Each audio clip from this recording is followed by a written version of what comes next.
Welcome to GATE strategy series. आज है day 11 और टॉपिक है is it true that IISc sets the toughest GATE paper.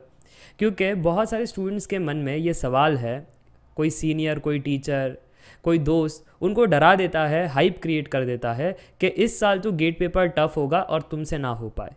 तो इसी पर चर्चा करेंगे कि कितनी सच्चाई है इस बात पर।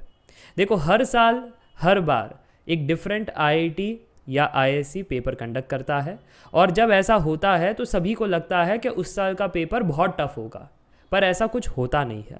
और देखो यार, पेपर इजी हो या टफ हो, आपको ये समझना है कि अगर पेपर इजी हो जाए गेट का तो जो कंपटीशन है वो कंपटीशन टफ हो जाएगा, क्योंकि हर एक मार्क पर लड़ाई होगी। और अगर पेपर हार्ड आ जाए कि सवाल ही नहीं बन रहे हैं, हर एक सवाल के लिए मेहनत लग रही है, तो उस केस में कंपटीशन कम होगा, क्योंकि पेपर टफ है तो सभी के लिए टफ है, तो सभी से सवाल नहीं बन रहे। और अगर पेपर इजी है तो सभी के लिए इजी है और सभी के सवाल बन रहे हैं। तो खुश होकर के मत आ जाना कि सर 65 क्वेश्चन में से मैंने 60 क्वेश्चन तो आराम से बना लिए थे। ठीक है, क्योंकि अगर आपने आराम से बना लिए तो बाकियों ने भी बनाए हैं।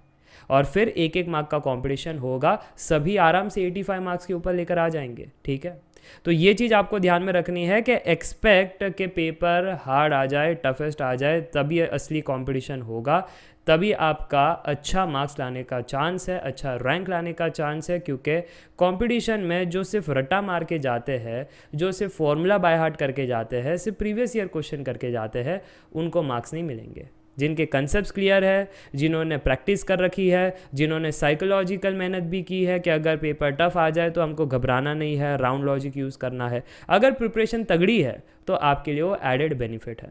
मुझे लगता है इतनी बात क्लियर है। दूसरा, अगर आप ये सोच रहे हो कि प्रीवियस में आईआईएससी ने कौन कौन से पेपर कंडक्ट किए थे उनको एनालाइज कर लूँ और पैटर्न खोज लूँ कि अच्छा ये पैटर्न में पेपर सेट करते हैं, तो ऐसा कुछ पैटर्न आपको नहीं मिलेगा। ठीक है, बिल्कुल नहीं मिलेगा। हाँ, आप ये ज़रूर कर सकते हो कि प्रीवियस ईयर क्वेश्चंस को एनालाइज करके कुछ चीज़ें फिगर इट आउट कर सकते हो, जैसे उनके कौन से टॉपिक्स फेवरेट है। जैसे अगर लीनियर अलजेब्रा हो जाए तो मेजॉरिटी क्वेश्चन जो है eigen values and eigen vector से पूछते हैं, उनमें से तो सवाल होने ही होने हैं। ठीक है, अगर कैलकुलस है तो इंटीग्रेशन से सवाल होने ही होने हैं। ठीक है, तो ऐसे कुछ फेवरेट टॉपिक्स आप ज़रूर खोज सकते हो। आप प्रीवियस ईयर क्वेश्चंस को एनालाइज करके लेवल ऑफ डिफ़िकल्टी पहचान सकते हो कि 80% ईजी टू मॉडरेट होता है, 20% टफ होता है। वो इसलिए भी रखते हैं टफ ताकि टॉपर पहचान सके कि इतने भीड़ में असलियत में टॉपर कौन है। अगर पूरा पेपर इजी आ जाए तो फिर वो टॉपर डिस्टिंग्विश करना मुश्किल हो जाता है, तो इसलिए 20% टफ तो रखते ही है, तो वो आपको लेवल पता चल जाता है प्रीवियस ईयर क्वेश्चन देख करके।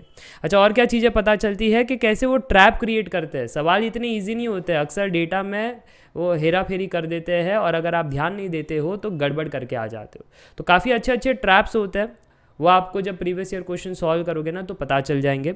और वहाँ से पीवाईक्यू से वेटेज भी पता चल जाता है कि कौन से सब्जेक्ट को कितना वेटेज दिया गया है। हर एक कोर सब्जेक्ट का इक्वल वेटेज नहीं होता है, अनइक्वल होता है। तो वो अनइक्वल में कौन ज़्यादा कौन कम, ये आपको स्मार्टली पहचानना है, उस हिसाब से मेहनत भी करनी है। ठीक है, बाकी जो फिक्स होता है वेटेज में वो तो एप्टी का फिक्स होता है 15 मार्क्स और मैथ्स का होता है फिक्स 13 मार्क्स। ठीक है, पर कोर में ऐसा कोई फिक्स नहीं होता है, कोर में फ्लक्चुएशन होता है, कभी कुछ ज़्यादा कभी कुछ कम। तो ये आपको एक वेटेज का आइडिया आ जाता है प्रीवियस ईयर क्वेश्चंस देख करके। So don't get demotivated. जब कोई कहता है कि आईआईएससी टफेस्ट पेपर सेट करेगा तो आप तो खुश हो जाओ, हम तो चाहते हैं कि टफेस्ट पेपर आए ताकि हमारा बढ़िया रैंक आए। ठीक है, और अगर इजी आ गया तो फिर घबराहट होगी, इजी आ गया तो हर एक मार्क पर बहुत कंपटीशन होगा। ठीक है, जो नेगेटिव मार्किंग में जाएंगे वो बहुत पीछे चले जाएंगे, जिन्होंने छोड़ दिया वो कहीं पर मिडल में रहेंगे, और जिन्होंने सब कुछ अच्छे से अटेम्प्ट किया है वो टॉप पर रहेंगे। तो ये चीज़ है, इजी आने पर कंपटीशन बढ़ जाता है, इस चीज़ का ध्यान रखना है। And don't take much tension कि पेपर कैसा आएगा, बस अपनी प्रिपरेशन पर काम करो, डेली बेसिस पर अपनी कमियों को फाइंड करो। ठीक है, कि मेरी वीकनेस कहाँ पर है, मैं गलतियाँ कहाँ पर कर रहा हूँ, डेली उस पर वीकनेस को आइडेंटिफाई करो, उसको इम्प्रूव करो। एक नई वीकनेस हर दिन मिलेगी, उसको आइडेंटिफाई करो, उसको इम्प्रूव करो। करते करते आपकी सारी वीकनेस खत्म हो जाएगी and you would be well prepared. बस इसी पर फोकस करना है और बाकी किसी का नहीं सुनना है। इसी के साथ ये वीडियो एंड करना चाहूँगा। Meet in the next video. Till then take care, bye for now, see ya, bye.